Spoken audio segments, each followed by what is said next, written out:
السلام عليكم ورحمة الله وبركاته. ازاي نقدم على عقد عمل لإيطاليا؟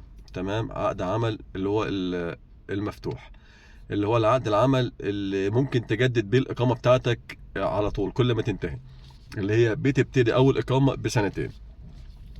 أولا لازم يكون صاحب عمل موجود هنا في إيطاليا وواثق فيه علشان يقدم لك. ثانيا وده الاهم بقى، ان يكون صاحب العمل ده مخلص كل حاجه للشركه بتاعته. ليه؟ لان انا ممكن مثلا اقدم على لاي حد، لو اقدم ل 10 20 30 40. الاهم ان هو يكون مخلص ضرايبه كلها بالسنت بالمليم زي ما بيقولوا. تمام، لان لو عليه اي ضريبه متاخره مش هيتوافق عليها.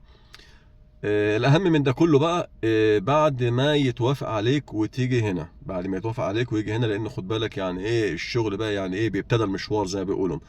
ابتداء المشوار من هنا لازم بيخطر البوليس إن أنت دخلت البلد، المكان اللي أنت فيه. لازم يوفر لك، مش يوفر لك سكن، لأن طبعا مفيش حد هيوفر لحد سكن.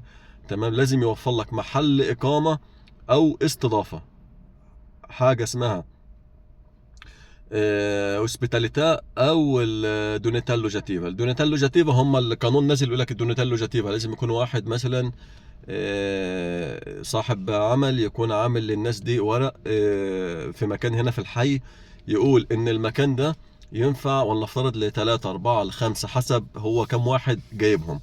تمام، يا اما بالورقه دي، لان طبعا الورقه دي عشان تجيبها لازم سكن ودفع وراحه وجايه، وبتروح المكان بتاع الحي بيقعد 3 4 اسابيع، فلفه طويله، لفه طويله عريضه. تمام، فممكن بالاستضافه. الاستضافه دي موضوع سهل، ما بياخدش حاجه. الموضوع اللي بتروح مثلا القسم البوليس اللي انت تابع ليه، بتجيب ورقه انا عايز اعمل استضافه لفلان، بتملى بياناتك وبياناته، بتاخد ختم منه ان هو استضافته عليك. تمام، ده اللي بيحصل.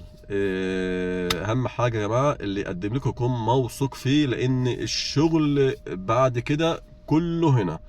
والله المستعان يا جماعه، والسلام عليكم.